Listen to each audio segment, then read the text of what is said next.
and welcome back to the Beer Ladies podcast. I, Lisa, am your host this week, and we're very excited to have you back. We have what we think will be a fun episode today, all about there being no dumb questions about craft beer. We're going to talk about all kinds of things that have come up on Twitter, on Instagram, on TikTok, and even just in conversations we've had with people. And we're really excited to share some of these questions and answers. And I think some are really, really fascinating. But before we get into that, we want to make sure that you all are continuing to like, subscribe, share. We are at Beer Ladies Pod on most of the socials.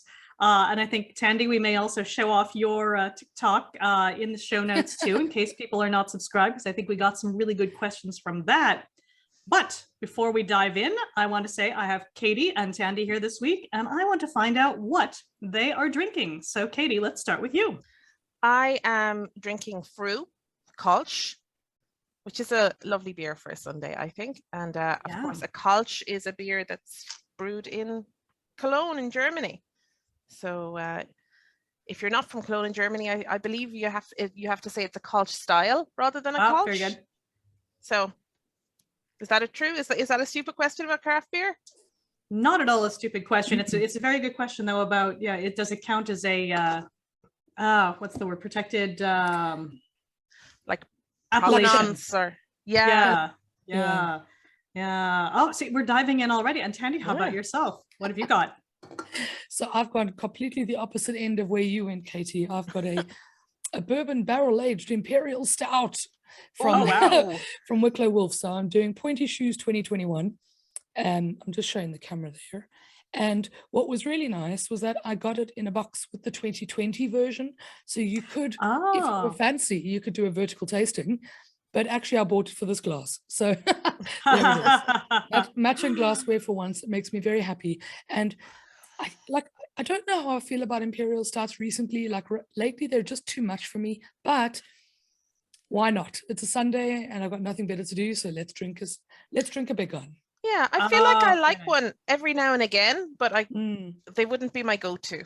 Same. Yeah, every now and again, or especially as a dessert, lovely thing. But too many is too many. Yeah. But I think we'll get into that. And for myself, I have the Lineman Nagelbet, which is a cold black IPA. So for people who get very annoyed about new kinds of IPAs that may or may not exist, we will come into this later in the discussion. Tandy is making some yes me faces for those of you who are not able to watch, but I always love a black IPA, so excited about this. And we'll get into the cold a little bit later, I think, but I think it's a really good segue to dive into some of the questions. And we talked earlier, we're going to kind of pass around some of these questions and just share the different answers that we have come up with. But I'm going to leave the cold IPA one for a little bit. I think the one I'm going to start with is one of the ones that Tandy was able to find on TikTok. And this is, do craft beers really contain less gluten than big non-crafty brands? And there's a lot to unpack there. So Tandy, why don't you take it away? Because I know you've done a little bit of research. Fabulous. Okay, so this one came from my friend Ashley, and she has a sensitivity to gluten, and so she and I've spoken many times about different beers that you might have or not have as a person who's sensitive to gluten. Now, as far as I know, she's not celiac, but she has got a sensitivity, so that's why she's fairly concerned about the gluten content. Now, when I got the question initially, I thought, well, I don't know where the perception that craft beer would contain less gluten came from. Yeah, because I've never heard that before. So, but fair enough. Like, I just went and dived in a little bit to see what the story is anyway. Now, here's the thing about gluten. There are two ways to brew a gluten-free beer. The one is to not use grains that contain gluten. And that, by the way, is the only way to ensure that it is actually gluten-free.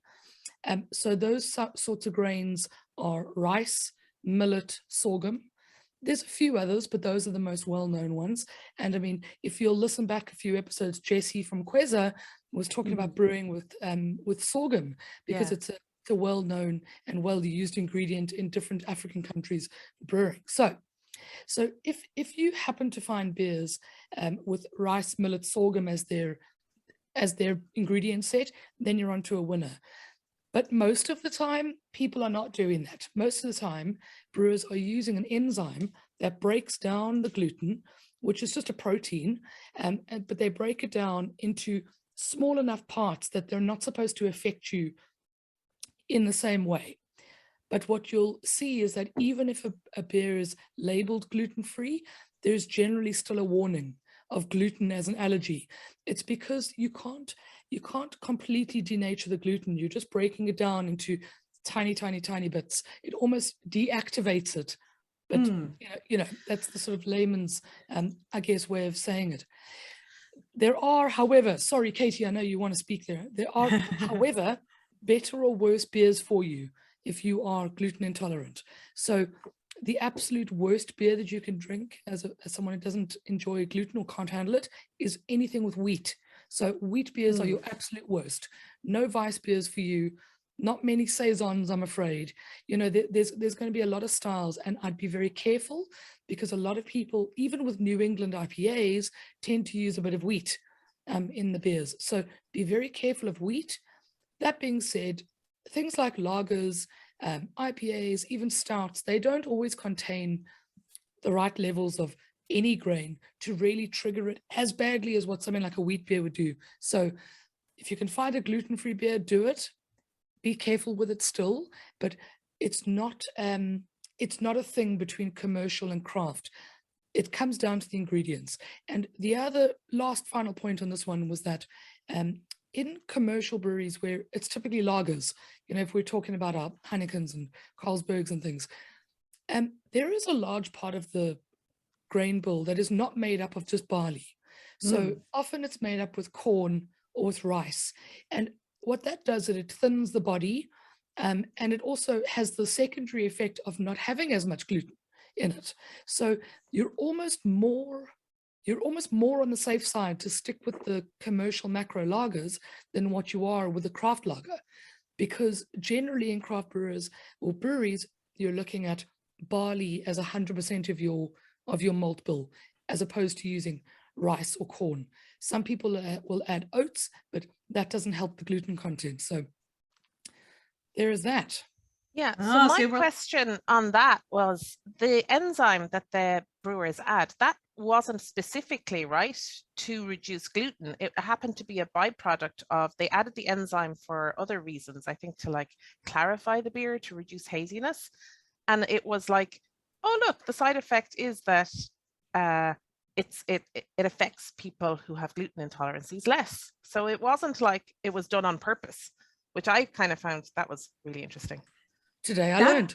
Yeah, and actually, I do know of a brewery, sadly a brewery that's no longer with us, but a brewery that we used to really enjoy in Seattle, where they essentially started making gluten-free, or maybe we'll say low gluten beers, because, you know, probably not 100% gluten-free, but just as their normal beers. They weren't branding them as that, but it had turned out that whatever they were doing in their process made them effectively gluten-free, but, you know, to the point where people, like you say, who aren't allergic, but maybe who have just a bit of an intolerance, were able to drink them. But again, it was, I think that may have been exactly what happened there, was that whatever they started doing, they were like, oh, hey, this works, doesn't change the flavor. And so you had their whole range of beers turned out that way. But I think also, I think Tandy absolutely right there to say they didn't do a lot of wheat beers, they didn't do a lot of kind of hazy things, so that all fits that as well. But yeah, so some people are doing it without meaning to. So happy accident.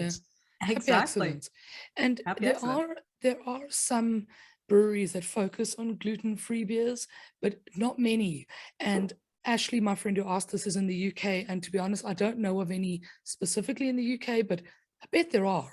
The UK is a big enough market. There must be some, because we have at least, well, I can think of the one. Is there more than the one here? That, because we have 9 White Deer. 9 White Deer. Yes, thank you, Katie. 9 White Deer here, and those are lovely beers. So I wonder if there must be others in larger fabulous markets. Beers.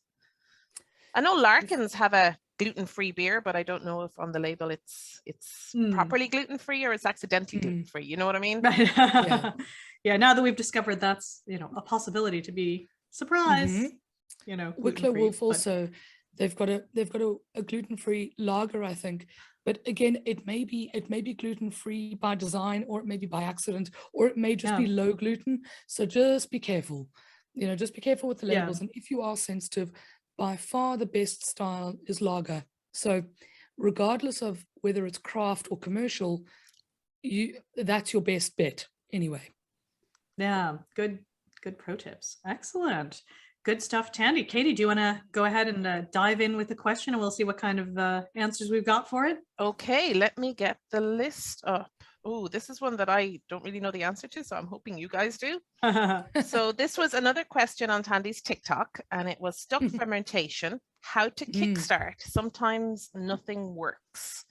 Right. So this question came to me through, I think it was actually Instagram, but TikTok, same thing, because I cross-posted. But it came from Claire, and Claire told me a story afterwards. I chatted to her a little bit about it. She said to me that she was making a stout, and it just stuck, like it just didn't go anywhere. And for those who are not home brewers, what that means is that your yeast has effectively stopped working. It's not really producing any more alcohol and CO2. It's like eaten as much as it can do. So often if your fermentation is stuck and you can't get it going, what you'll get at the end of it is a much sweeter beer that is less alcoholic. So not quite the balance that you'll have been looking for going in.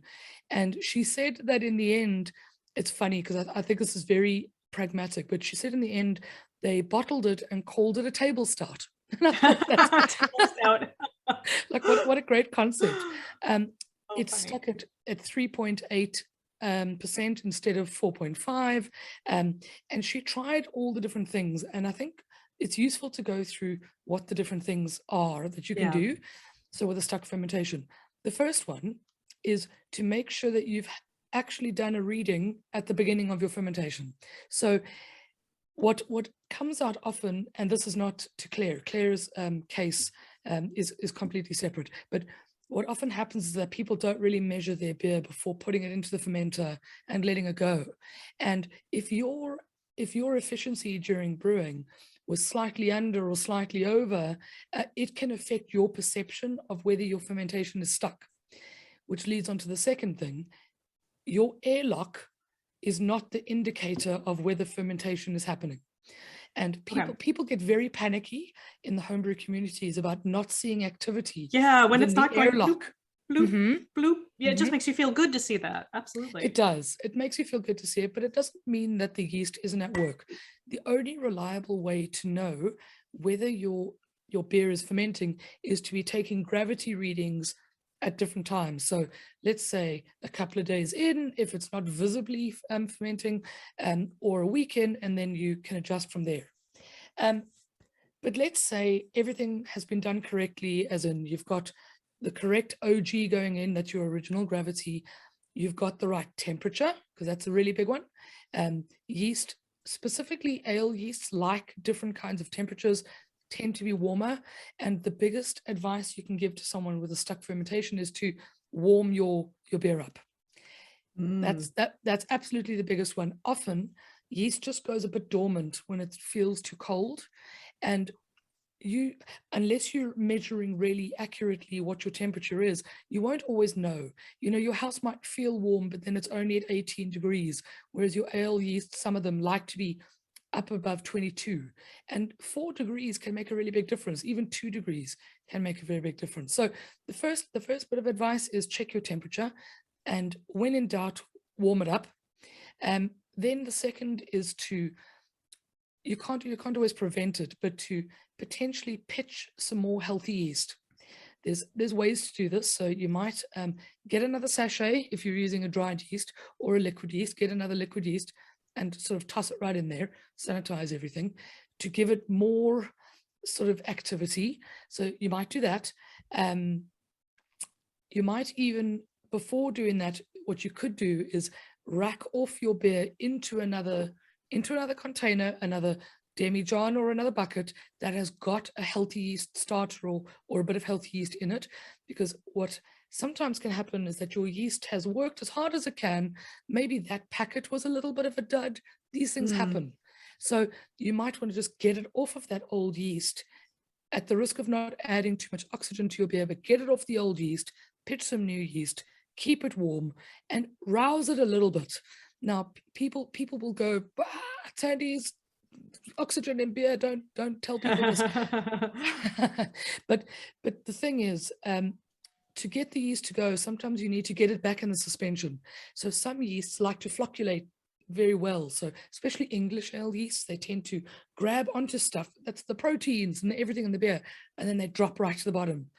And that's great, but it means that the yeast is sometimes pushed down to the bottom, and it doesn't have a lot of stuff to do down there. So get it back in suspension, warm up your beer, add some more yeast if anything, and at the last resort you can add things like some more sugar, because sometimes adding something like a simple sugar can wake your yeast up to eat the more complex sugars that your beer has produced. So those are probably the things.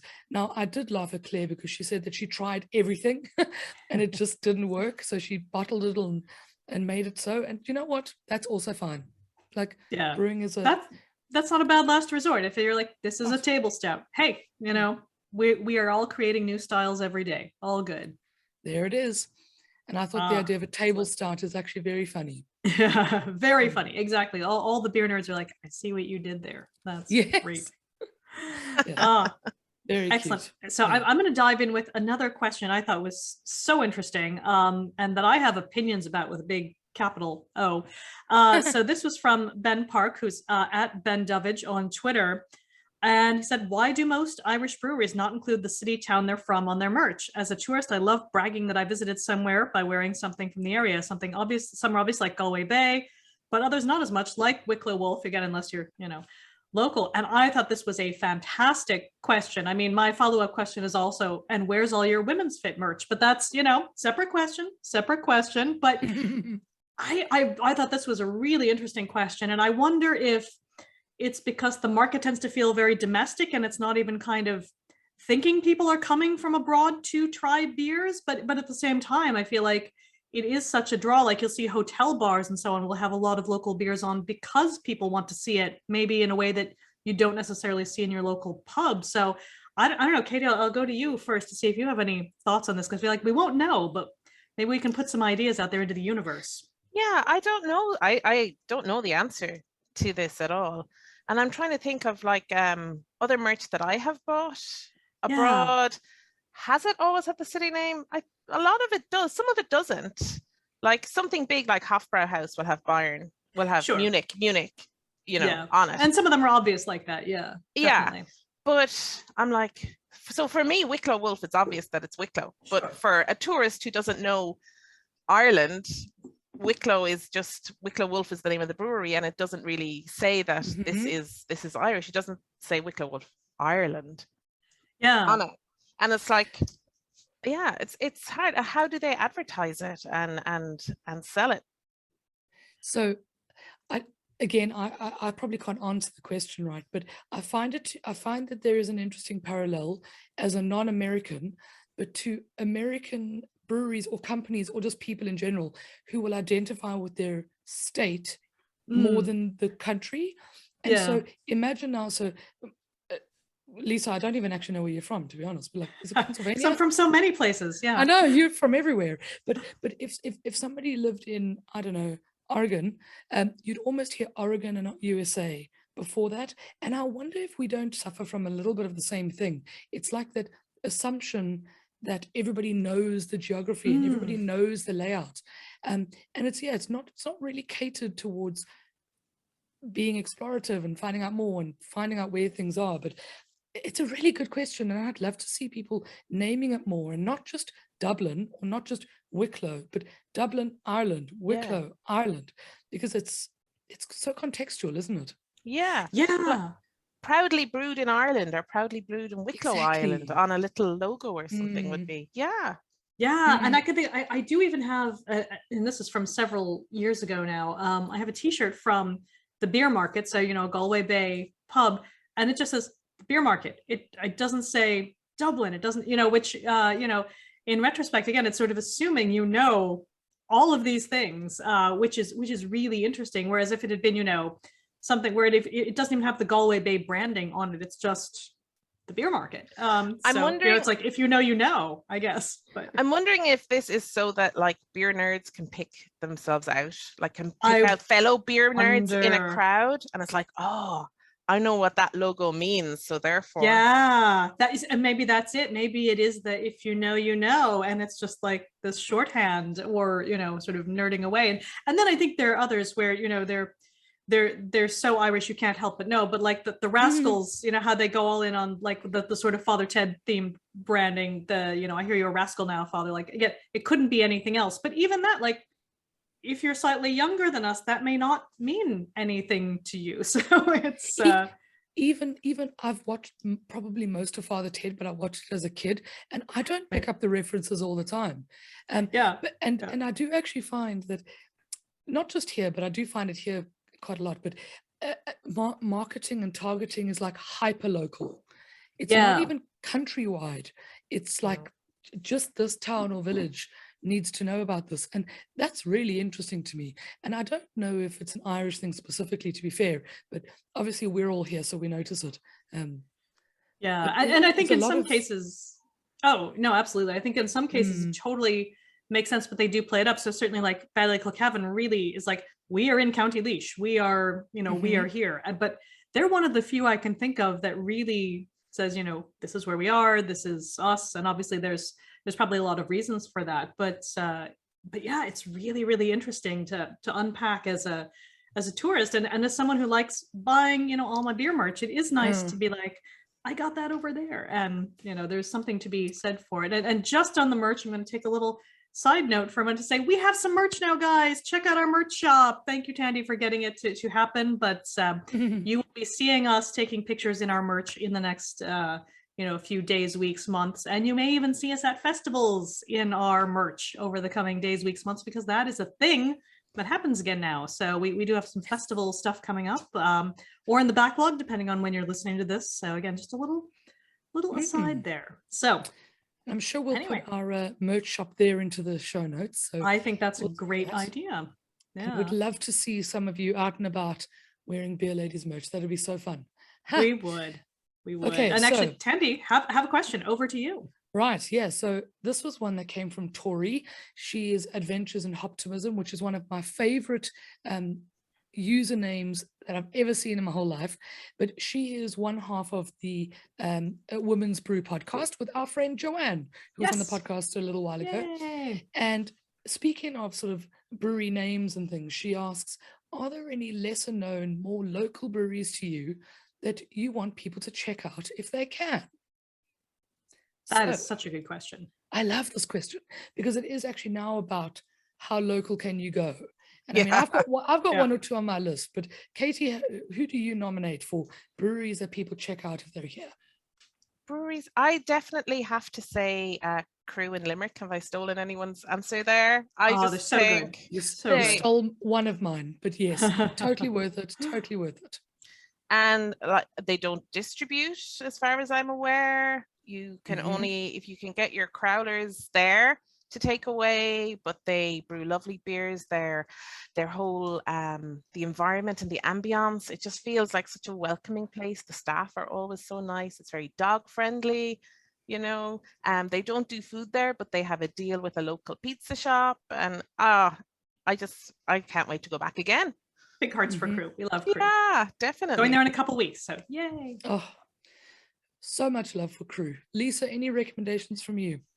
Oh, I feel like, you know, I if I'm thinking really local, I'm definitely going to go for Hope, because for me, they're Northside Dublin, and they just do consistently fantastic beer. Everything is just so good, so solid. There's not a bad beer in the bunch, and luckily we do get to see them on tap locally, which again, I hope that continues to expand, because, you know, cans are nice, but it's also lovely to have just fresh, you know, fresh pint. And that is really, really exciting. So whenever I do eventually get people visiting, I don't know when that will be, but that will be my first suggestion is let's go out to a pub where we can get some Hope just brewed right up the road. Just so tasty. Good. So I'm going to add a couple in there, I think. So the first one is Connemara.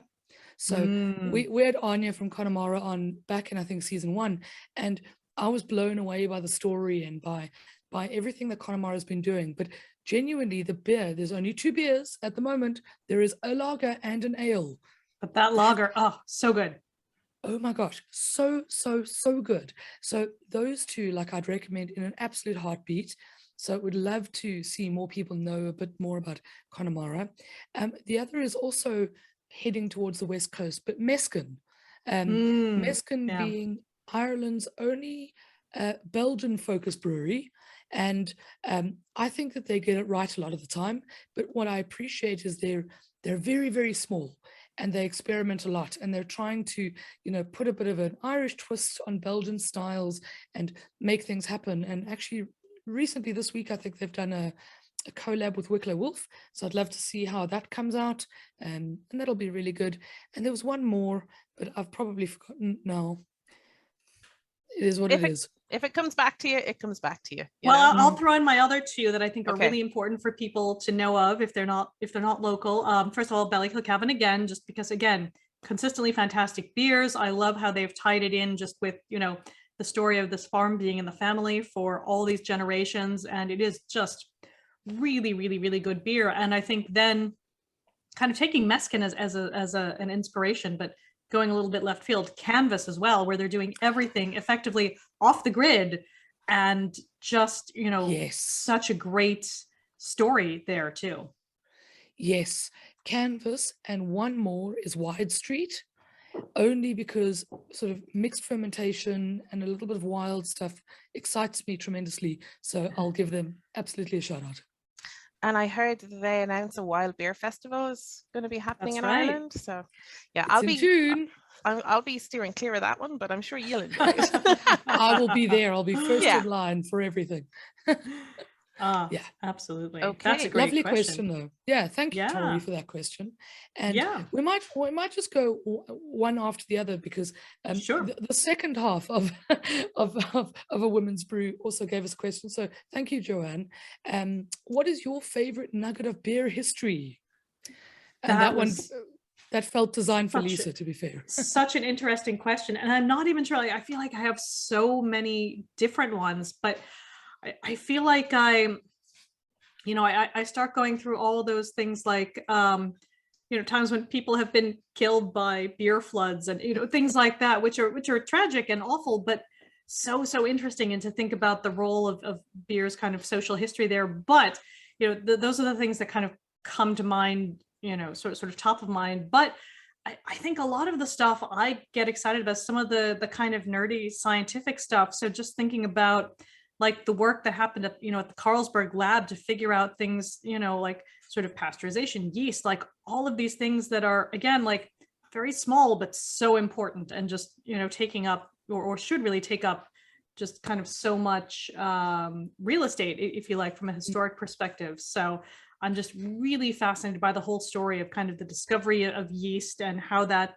worked out. But my one thing that I come back to again and again as just a weird bit of beer history is that, and this is going back to St. Louis where I grew up. So Tandy, answering that question, it's a bad place, don't go there. But the Lemp Brewery, which again is haunted, because of course it is, and it has not been a functioning brewery since Prohibition.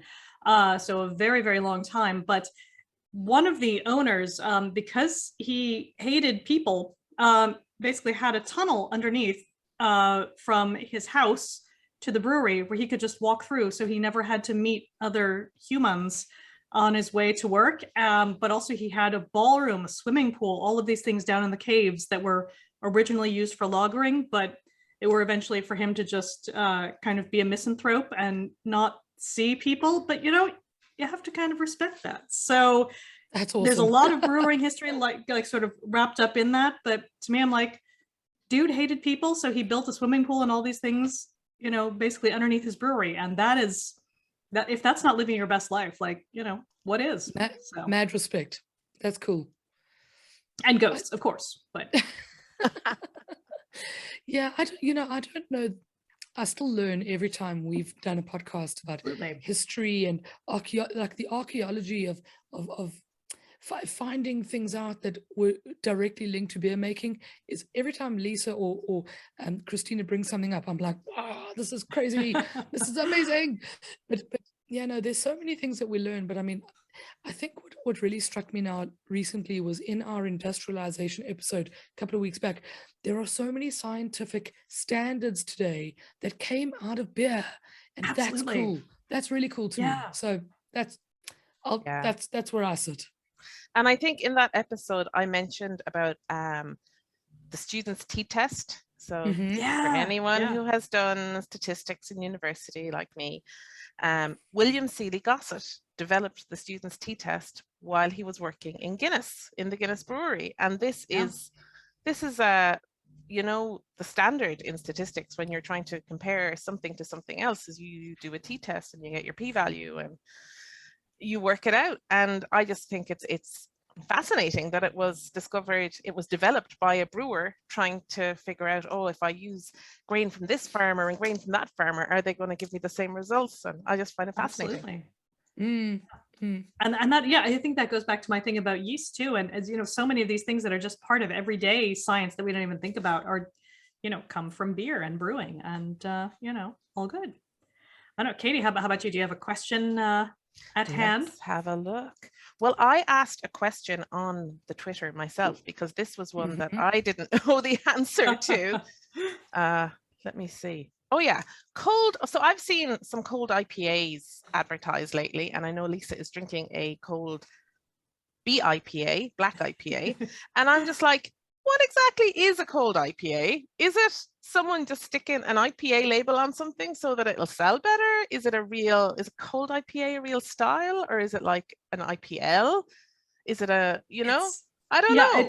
It's a great question, and it ties into a question I had asked, someone just came up to me and they're like, you know about beer. Why is everything an IPA? Is that a real thing even? And I'm like, oh, there's a lot to unpack there, because you could say yes, but, do we just append IPA to everything now?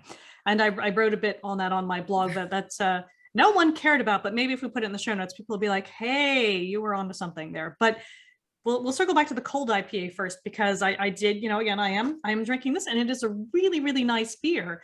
But I think your question about, is it kind of a relabeled imperial lager, again, if that's even a thing, but I guess it is now.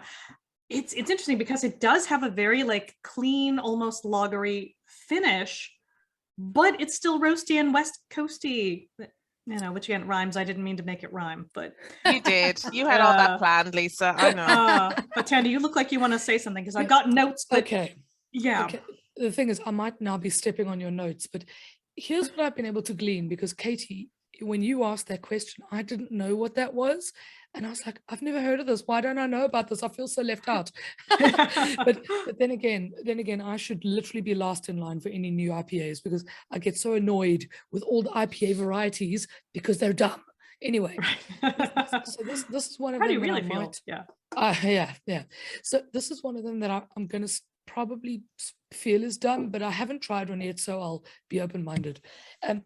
As far as I know, right, the cold IPA uses a lager yeast, but at warmer temperatures. Okay, right. So it's using that bready yeast, that clean yeast that a lager uses, is used in lagers to highlight the characters of the grains and the hops.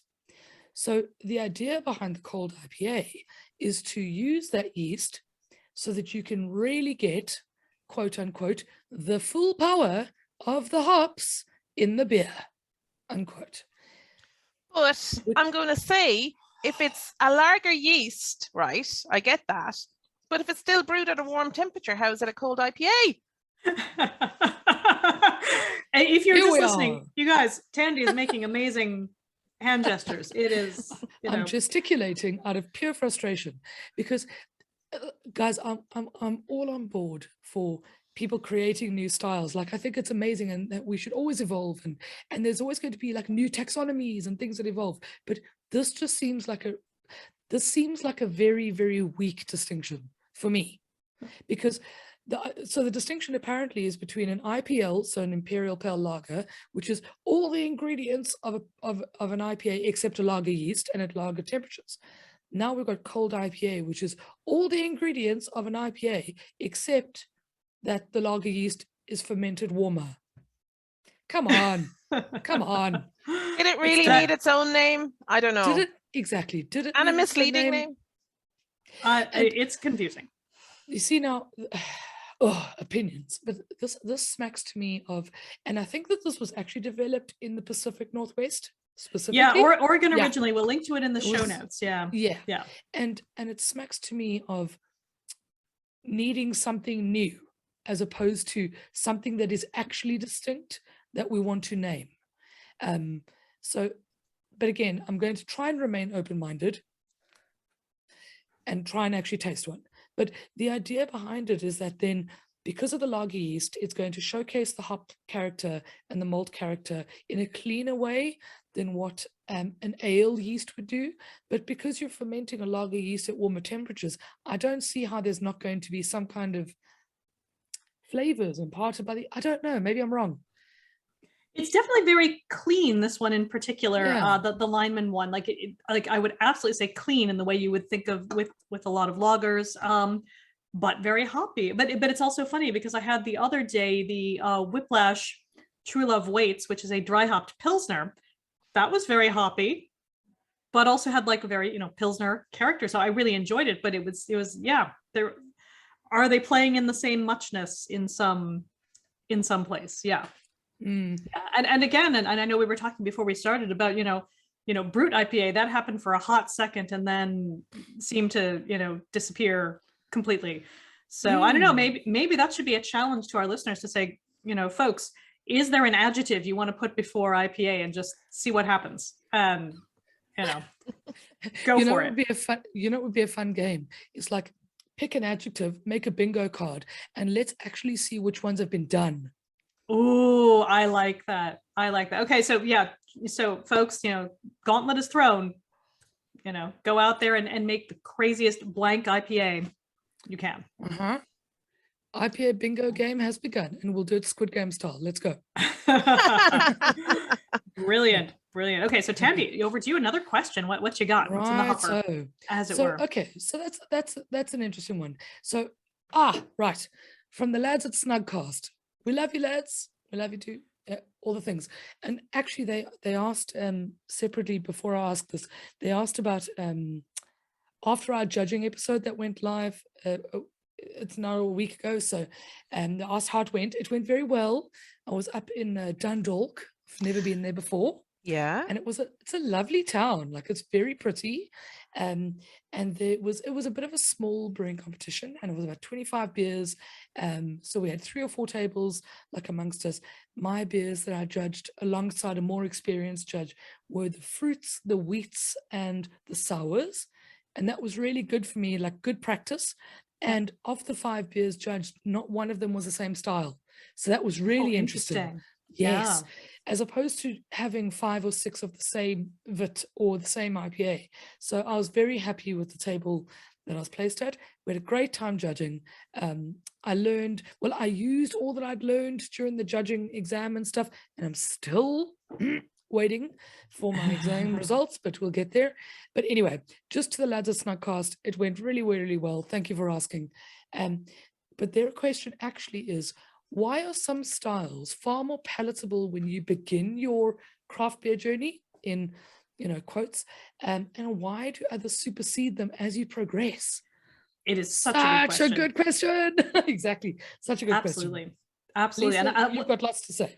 I've got opinions here, yeah, and I'll have to link one of my more popular sort of perennially popular blog posts in the show notes, because I do think there is this cycle where you start off with like, oh, everything is new and amazing, oh my god, I want to try all the things, but you may dip your toe in, but then you want nothing but variety, but then you're like, everything is too much of the muchness, and then kind of back into, no, I want these 3 or 4 things that I really love. And they are often, I find, and again, this is subjective of course, but the ones that you kind of started off with, kind of at the top of the cycle. So for me, I know when I first started getting into craft beer a very long time ago now, because I'm an old, but you know, I really liked you know, like wit beers. We were very approachable, you know, and again tended to be kind of low key.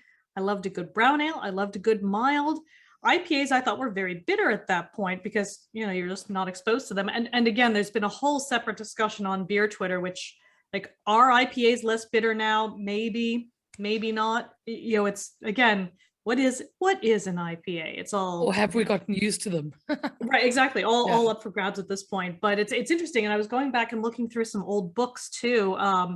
You know, again, talking about like how bitter these IPAs were. And they weren't that bitter back in like the 1990s, early 2000s. Like there's this arms race that's happening in kind of the mid 2000s where everything is suddenly like trying to have the most IBUs, and it's all kind of very blokey and weird and yeah.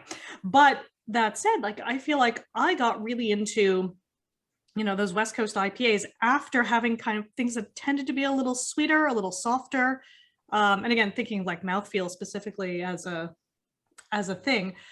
But you know, when I do get, you know, bored with variety, I always come back to, you know, a great brown ale, a great mild. And I do think there is something in the, you know, that you've kind of you know, imprinted on some of those styles. But I don't know, Katie, you're nodding along. I think you may have Oh, opinions. I agree. I think I started off like graduating from macros onto like Hefeweizen and Helles, and thinking these are just so much tastier in my opinion. And then I got into IPAs and I love yeah, higher the IBU the better. This would have been late 90s, I suppose. I'm an old also, Lisa.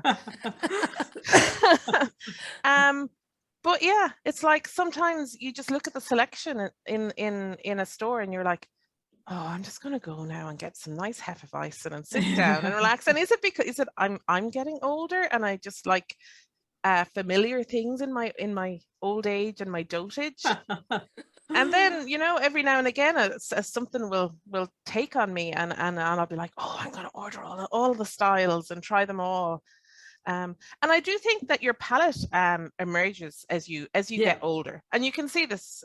We all have children. You can see that they'll start off eating one thing, and then a year later they're like, "Oh no, I don't like that anymore. I like this." And I do think your palate does change as you get older, and you try new foods, and that influences also what type of beverages you like and what type of beers you like. So I think you grow, your palate grows maybe. You know, it's interesting because as both of you said, you know, I think that there is something a little bit cyclical about the journey you go on. And if you started out with macro lagers, the next step might be something like a pale ale or a Hefeweizen or maybe a sour. You know, like maybe it's something completely different to what you're used to, right? Yeah. And that oppositeness and that flavor intensity is a thing that you were probably craving. And then you start seeing that that intensity can be matched with a lot of different styles. So for me, then what happens is that you've got a lot of styles in beer that are high intensity. So a stout is high intensity. It's high in chocolate and coffee. You've got sours, which are high intensity because they're tart and they're fruity and they're acidic. You've got, you know, high intensely sweet beers, whether it's a milkshake IPA or whether it's a bit of a Hefeweizen, can be quite sweet. Like you get all these like, oh, so many flavors, like so much going on. And then maybe what happens that you go all the way up the ramp and you're like, okay, let's go high intensity, high bitterness, high sweetness, high spice, you know, go right into the Belgians because that is so different to what you will have started. And then you plateau and you're like, okay, I don't need high intensity all the time. Yeah. So sometimes I want a lager. And so then we've come full circle. So it's like, and it doesn't matter whether it's a macro lager or whether it's a micro lager. It just be like, that's the kind of flavor that you're looking for. So I think it does happen. And I've run a number of beer tasting sessions with corporate events or with people at work or whatever the case is. And what I find is that people who know macro lagers tend to go for things like pale ales or IPAs Right now, juicy IPAs as opposed to bitter IPAs. So people like those fruity, juicy notes. Or as I did one last week, people like the sour, like because it was so unexpected and so different. But it's quite intense compared to a lager, or even compared to something like a Guinness, which is a stout, but it's a very easygoing, very palatable dry stout. So I think that it is a thing that you go through a journey of flavors, but I think it's based on intensity, my opinion, and then it comes back around. And sometimes you want milder, slightly easier going things at the end of it. Yeah, and it can be seasonal after too. That. Yeah, yes, absolutely. Yes, absolutely. And I'll tag on a related question too. So from at Stouthearted. So hello, Karen. Yay, thank you. She says, is there a genetic predisposition to like or dislike strong hoppy flavors, just like there is for the taste of cilantro? And I would say my wildly uneducated bit of searching around seems to be yes, but it's not quite as one-to-one, but absolutely, like people who are super tasters for one thing or another, bitter tends to be one of the things that they either go in for or do not go in for. But I do wonder if there are different, I don't know, sort of gradations, if you like, in terms of different hop styles now, because now we have a lot of those hops that are not necessarily bitter, even though they may be bittering hops in brewing terms, but you can get so many different flavors now. I wonder if that makes a difference, or if there are people who are just like, I don't like hoppy things. Like, what do they mean when they say that? So now, I don't know if this is a genetic disposition, but the other thing that I think is really interesting is that, like, when you're a child, you don't like bitter things. So you don't typically like grapefruit or lemon, or, like, these are not flavors that you crave. But the older you get, the more tolerant you are to bitter flavors. So grapefruit and lemony flavored things are like much more appealing to you. It's the reason why you don't start your drinking career on gin, because it's just it's too much, man. It's one of those things that, at least in my opinion, but I don't know the science, but like, it grows. And bitterness is supposed to be supposed to be evolutionary wise or genetic wise, it's supposed to be an indication of poison. But we have, as humans, like, overcome a lot of that, like, distaste for bitterness, and now we really enjoy it. But it's generally an older person thing as opposed to younger. So I'd love to say that maybe when you're younger, you tend to go for lagers because they're slightly sweeter there, or at least more balanced. They're not super bitter. Then you might go to a Pilsner, slightly more bitter. Then you might go somewhere else, but like, you might grow in your bitterness sort of appetite. But very interesting. Yeah. And I think it's very hard for some a young person going from like Blue Wicked to do you know what that is? Yeah. It's like, isn't that like a Alco Pop? Yes, that's the word I was looking for. Exactly. And it's Can you blue imagine, and like, sweet and awful. It's like a horrible blue, and you're like, anything that is that color cannot be good for you. Can't be good for you. No. But as you get older, you start to generally dislike the overly sweet things. Yeah. Like, sweetness is still good, but not I don't know, not that sort of thing. Yeah, I know exactly what you mean. Yeah, it's like why pastry stouts are not for me. That's okay. Other people can like them, but not for me. A little bit maybe from time to time, but yeah. And it's like, I didn't even like the taste of coffee until I was about 25 or 26. I still don't like coffee, but which is weird. I love tea. I love a really bitter IPA, but weird. Yeah. Very weird. So the whole taste bud thing's weird. Yeah. Okay, have we time for one more, or what do we do? I think we've got a couple more. Yeah, let's we've got a couple more. Yeah. So we've got our friend Dave at Beer in Front podcast. So Dave asks, what is the one style that never caught on that you wish had? And his answer, well, he acknowledges it could be regional, but he says that in America he wished the mild ale had caught on more, and it hasn't. So hey Dave, basically we all agree, but let's go on. Team mild. I have to say, in Ireland, I find that there is a lack of wheat beers. And that is a style I would love to see Big more Irish breweries doing more wheat beers, because I love them. I know Whiplash did a range last year, and I think I must have ordered and ordered and ordered, and I absolutely love them. You do get some, I'm trying to think now, which breweries do. So Rascals have do they have a white? They've got a white IPA. Oh, white IPA. Yeah, whatever. Yeah. Yeah. Yeah, but no, Hope has a wheat beer. Hope has Grunt. That's a nice one. Yeah. But yeah, there's not that many. It's not that many. And there's I not find, that many. yeah. And I think that is very, was it Dave had said that it could be geographical, because I find in the US there are lots of wheat beers. Yeah. Where, you know, if you go into like a brew pub or a brewery, you'll have your styles, and wheat will be a style that's always there, just like an IPA or a stout. Yeah, absolutely. And I'm immediately like, but you have mild in the US, but I'm thinking of, I've got my blinkers on. I'm like, I know you can get great mild in Philadelphia. So Yards Brawler, wonderful. And in Seattle with Machine House, dark mild, but I'm completely very far apart. Everything in the middle. And I understand that I'm doing that, but I'm like, but I had it the places I lived, so it's fine. But yes, of course, team mild for me. But the other one that we just don't have much, if any, of in Ireland is bitter, any kind, best bitter, extra special bitter. There was the Lochgill had one for their birthday, wonderful beer, 5 candles. And oh my gosh, if we could just have a cask bitter, folks, I would be very, very, very happy. I don't care who has it on, but someone make us a cask bitter. That is something we just don't have. And I can understand there's lots of probably complicated reasons for that, but someone, cask bitter, please. What about you, Tandy? Yeah, you know what, because I've got the experience now being South Africa and Ireland, right?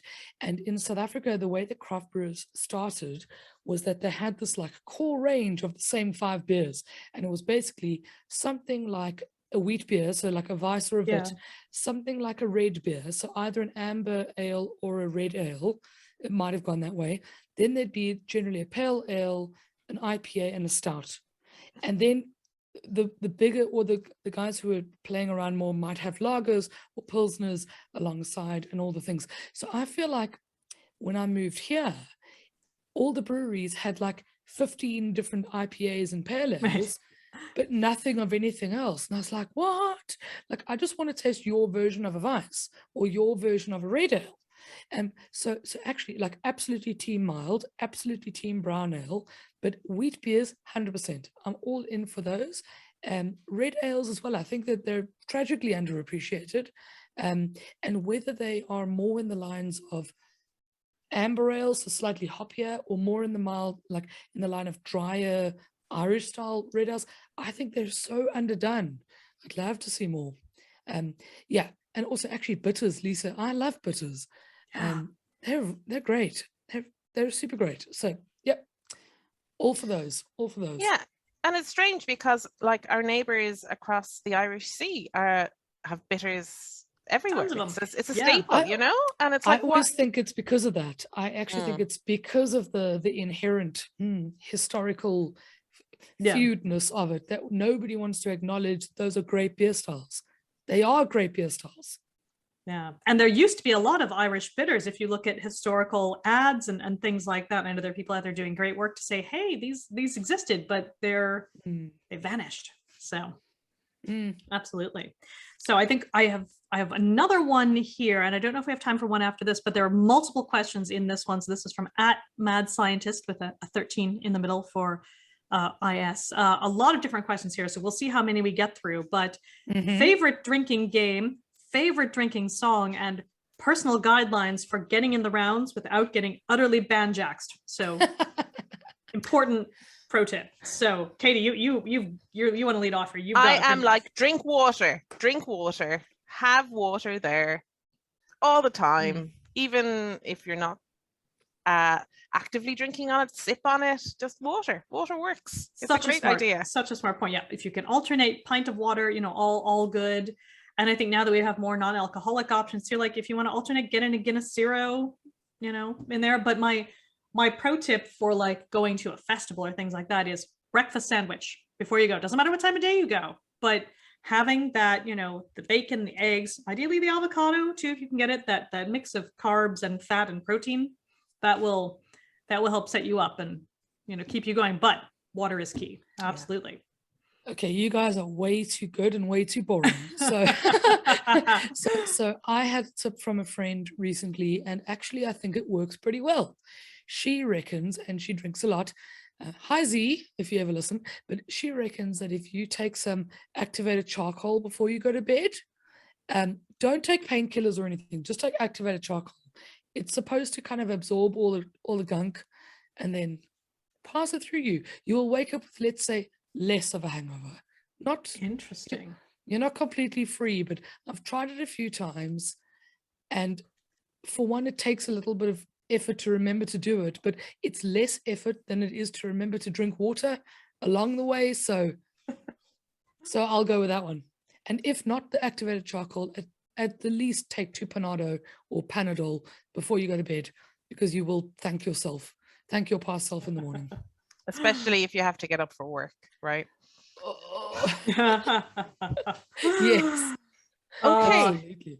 Yeah. So drinking games, I'm not a big fan of drinking games in general. I think I'm too old. Yeah, I think that's my problem. But if I had to say a drinking game, it has to be Eurovision based. Yeah. Agree. I'm sorry. I'm there. It's like back in the Terry Wogan days, like he came out with some great phrases every single time he commentated on the Eurovision, and it was like clockwork. Okay, there you go, finger beer. But yeah, overall, I'm not a fan of drinking games because it makes me drink at other people's paces, and sometimes I just want to drink at my own pace. Yeah, fair enough. Fair. So my brother-in-law Ryan does this drinking game called Give or Take, and I don't know all the rules, and I asked my sister earlier to send me all the rules, but she didn't. So anyway, it's really fun. But if you're not into drinking games, then you're never going to be into any of them, and that's okay too. I love drinking games. I love playing Kings. I love anything with cards. I love anything with names or memory, or things like I love playing it. But to be fair, I wouldn't be drinking an imperial stout while playing a drinking game. It would always be, light macro lagers all the way. But no, I love drinking games. And this one, Give or Take, it's using a pack of cards. I can't remember all the rules, but it's got to do with whether it's black or red, and then it's whether it's something like you've always got 2 choices, and you're always betting with the dealer, I think. But it's really fun. It's really fun. I'll find a link to it, and I'll let it in below. Yeah. Excellent. And then drinking song, I have 2, and they're both a little weird in different ways. So my first one is A Drinking Song by the Divine Comedy. So that's back from, early Divine Comedy. It's off either the first or second album. I'm a bad fan. I should just know that off the top of my head, but just a fun song. But my other favorite drinking song, and this is very, very nerdy, is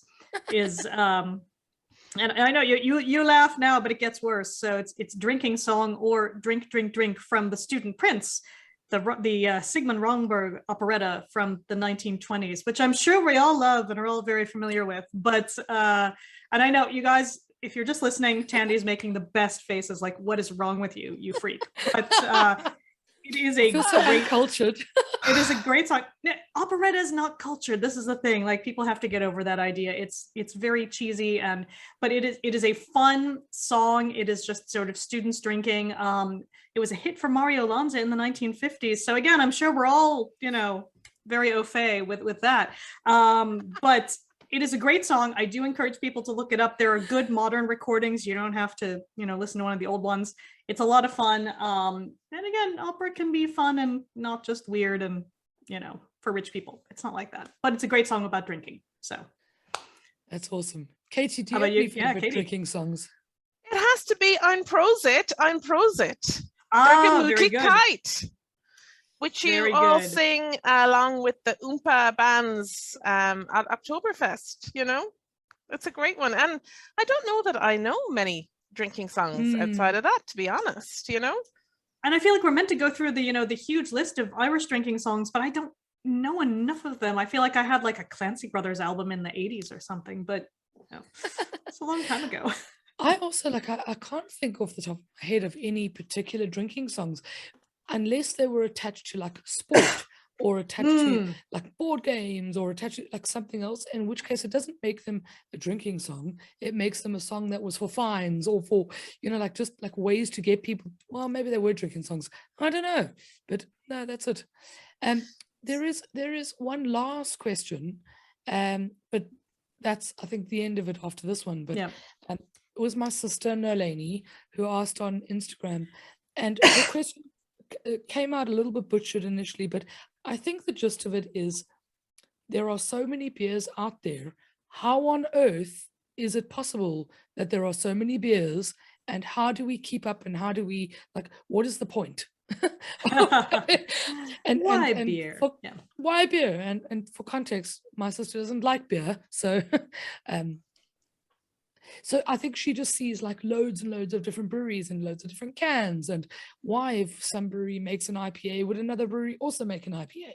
So so for a person who's new to the world of, how on earth do you navigate the massive variety of beer on the market? Well, I have to say variety is good. Experimentation is good because you don't know what you haven't discovered yet. So keep going. Okay, we might draw the line at cold IPAs and things like that. But if people don't try new things, then we're not going to have more new amazing beer styles in the future. And then I suppose different breweries are doing different things. Like you were talking about Meskin doing Belgian with an Irish influence, and then you have the likes of Whiplash that have their core range is tiny, but they keep churning out amazing different types of beer. And then you have the breweries that will supply the supermarkets and will have very, very good core ranges and might come up with a seasonal every now and again, and they all are slightly aimed, I think, at slightly different core markets, but there is a lot of overlap. So and I think that's a really good point, Katie, is because I feel like sometimes I'm like, I just try whatever X brewery makes because everything I've tried from them is good. But other times I'm like, oh, I just want this style. I just want to find a brown ale or, whatever. But I think, again, unless you try a lot of different things, you won't know what you do like and don't like. And it can seem really daunting when there's this, like you say, this huge variety out there. And then if, let's say 80% of them are like, and I'm this IPA and I'm that IPA, like that I think can be a little off-putting and, intimidating to people who don't know what they already like. So that's, I think, a really important point is how can you, as a brand, maybe differentiate, say, we do these and this is what they are versus, sort of a hype, jumping on kind of a hype train and which has its place. I'm not saying it doesn't, but it can be a lot for someone who's new to this thing. Yeah. And I think the scientific answer is that beer is made from primarily 4 ingredients, but the amount of varieties of hops and the amount of varieties of malts and the amount of varieties of the yeast that are out there means that the combinations in beer are absolutely endless. And an IPA from one brewery is not the same as an IPA from another.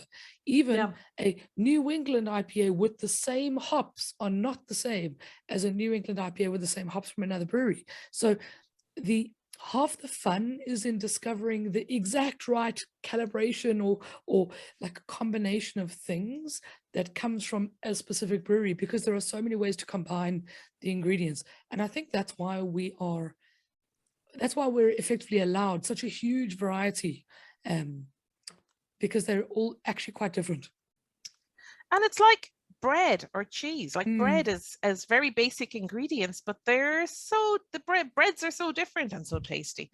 All of them are tasty, and cheese is the same thing basically, but you can have a different slant on it and you can have so many different types of cheeses, and 2 different supermarkets brewery is not the same thing. So absolutely Same great questions. Yeah, so I think we'll leave it there, but thank you, Katie and Tandy, and I would say thank you to all of our listeners for these questions. We really appreciate them. I think they're really interesting, and there's so much more we could discuss. So hopefully maybe we'll see some of you at an upcoming festival and we can get into deep cuts on some of these questions. But until then, thank you for listening. Continue to like, subscribe, share, We are at Beer Ladies Podcast on Facebook. We are at Beer Ladies Pod on Twitter, Instagram. And again, we mentioned before, we've got merch now. So we've got the shop. We'll link it in the show notes, and we're always mentioning it on the Twitters. So would love to see some of you guys out there in our merch. You'll see us because of course you will. But until then, thank you all, and we will see you next week. Until then, goodbye. Bye.